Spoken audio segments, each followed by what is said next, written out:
Do banks create money out of thin air, out of nothing? Okay, this is going to be an interesting topic to cover. So when it comes to where does the money actually come from, and do the banks actually create money out of thin air, there are three theories, or you can say three schools of thought. The first one says that banks do not create money out of thin air. They just act as intermediaries, which transfer funds from savers to investors, and they take the interest as a fee for being the middleman, This is what most people believe, that banks just take the savings of the people and give those savings out to the borrowers, and they take a higher interest rate but give a lower interest rate, so whatever remains in between, that's their profit. The piggy bank version. But there is absolutely no truth to this, and this is an absolute lie, an absolute scam. Unfortunately, most people believe this is how banks work, but this is not the case at all. Now, coming to the second and the third theory. The second theory says that only central banks have the power to create money out of thin air, while the rest of the banks, the private banks, can only create money collectively by coordinating with each other.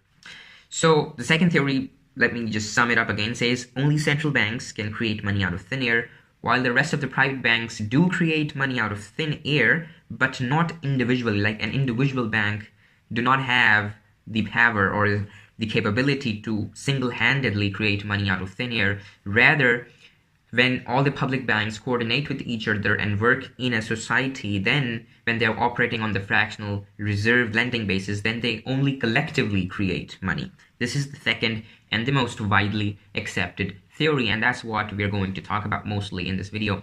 The third theory is that banks individually can create money out of thin air. This is really interesting, and this is what I will cover in a later video. So now let's talk about the second theory, which says that banks can individually create money. That says that the central banks create money out of thin air. So here's a clip from Hidden Secrets of Money by Mike Maloney, which is an excellent series on YouTube, and this will do the explaining. It all starts when some politician says, "Vote for me and I'll make sure the government provides you more free stuff than my opponent will." But there's no such thing as a free lunch. So to provide that supposedly free stuff, the politicians vote for the country to spend more than its income. This is called deficit spending. To pay for that deficit spending, the Treasury borrows currency by issuing a bond. So what's a bond? If you think about it, a bond is really nothing but a glorified IOU.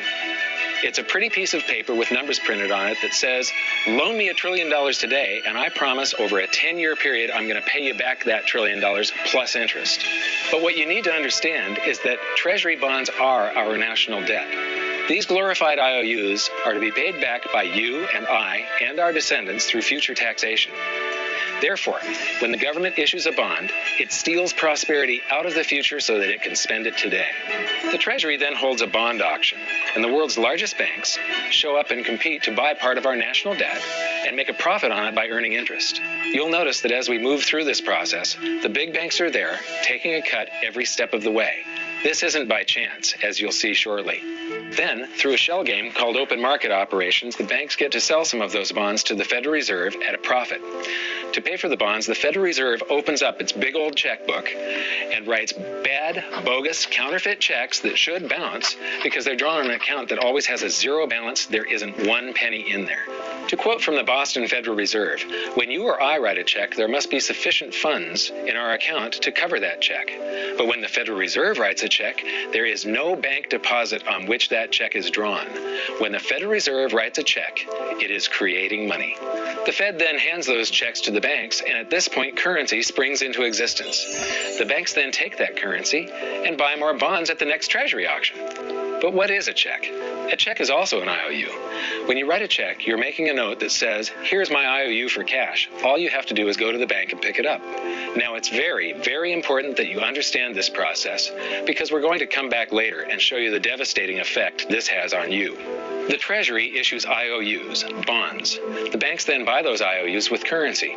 The Federal Reserve then writes IOUs, checks, and hands them to the banks in exchange for the Treasury's IOUs, the bonds. And currency is created. So what's really happening is the Federal Reserve and the Treasury are just swapping IOUs, using the banks as middlemen, and abracadabra, presto, currency magically springs into existence. This process repeats and repeats over and over again, enriching the banks and indebting the public by raising the national debt. The end result is that there's a buildup of bonds at the Federal Reserve and currency at the Treasury. This process is also where all paper currency comes from.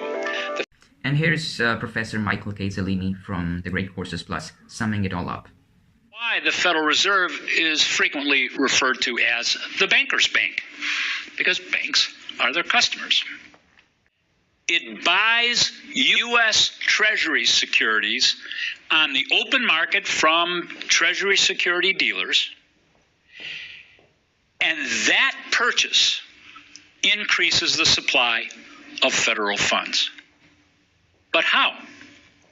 Well, the Fed pays for those funds with, let us say, a check. So the purchase of bonds by the Federal Reserve means that the Fed writes a check to the bond dealer. But the bond dealer doesn't want to hang on to the check. And when the bond dealer deposits the check at its bank, and then the bank in turn presents the check to the Fed for payment, the Fed honors that check that it wrote by simply adding to the bank's deposit account at the Fed. Poof! The Fed has created new federal funds, and those new funds allow commercial banks to loan $10 new for every $1 new in federal funds.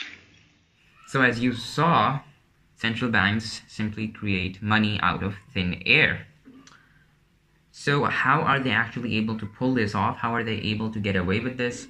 This I will answer in the coming videos. And also the third school of thought, or the third theory, which suggests that public banks, not central banks, but I mean the private banks, how do the private banks individually are able to create money out of thin air? So these are some of the things that I'll discuss in the next video, in the next coming video. So make sure you subscribe to this channel and you hit that notification bell, so every time I upload a video, you get notified. And I'll see you next time. Assalamu alaikum.